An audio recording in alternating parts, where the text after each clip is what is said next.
మాది జగ్గయ్యపేట, కృష్ణా జిల్లా.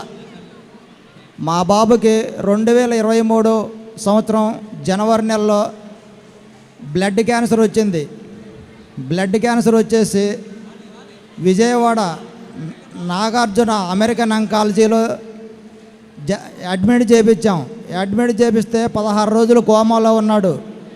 16 రోజులు కోమాలో ఉన్న తర్వాత డాక్టర్లు మీరు చివరి చూపు చూసుకొని పొమ్మన్నారు. చివరి చూపు చూసుకొని పొమ్మంటే అప్పుడు మాకు ఇసాకయ్య గారు నాకు అసలు తెలియదు.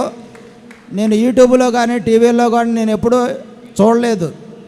అయితే ఇసాకయ్య గారి దగ్గరికి ప్రార్థనకు వచ్చే ఒక సహోదరి నాకు ప్రార్థనలు అందిస్తే కోమాలో ఉన్న మా అబ్బాయికి రాస్తే అతను సజీవంగా లేచాడు. ఇప్పుడు సజీవంగా ఉన్నాడు. అయితే మరి యొక్క సాక్ష్యం, మాది రేకులిల్లు అయితే ఈ రేకులింటికి 13 సంవత్సరాల మించి స్లాబ్ వేద్దామంటే నా వల్ల కావట్లేదు. నేను ఇసాకయ్య గారి దగ్గరికి ప్రార్థనకు వస్తే ఇసాకయ్య గారి నోటి ద్వారా వాగ్దానం వచ్చింది, నువ్వు 2 ఇళ్ళు కడతావు, ఒక కలర్ఫుల్ ఇల్లు కడతావు, నువ్వు ఏ ఇంట్లో ఉండాల్సింది కూడా నీకు తెలియదు అని ఆయన వాగ్దానం ఇస్తే ఆ వాగ్దానాన్ని నేను రిసీవ్ చేసుకున్నాను.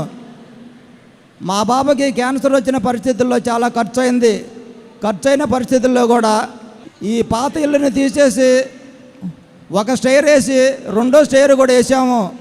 ఇసాకయ్య గారి నోటి ద్వారా వచ్చిన ఈ యొక్క వాగ్దానాన్ని రిసీవ్ చేసుకున్నందుకు, ప్రభువు నాకు దయచేసినందుకు ప్రభు అయిన యేసుక్రీస్తుకి ఇసాకయ్య గారికి నా వందనాలు తెలియజేస్తున్నాను. ఈ యొక్క పెద్ద సాక్ష్యం దేవుడు దీవించును గాక. ఆమెన్.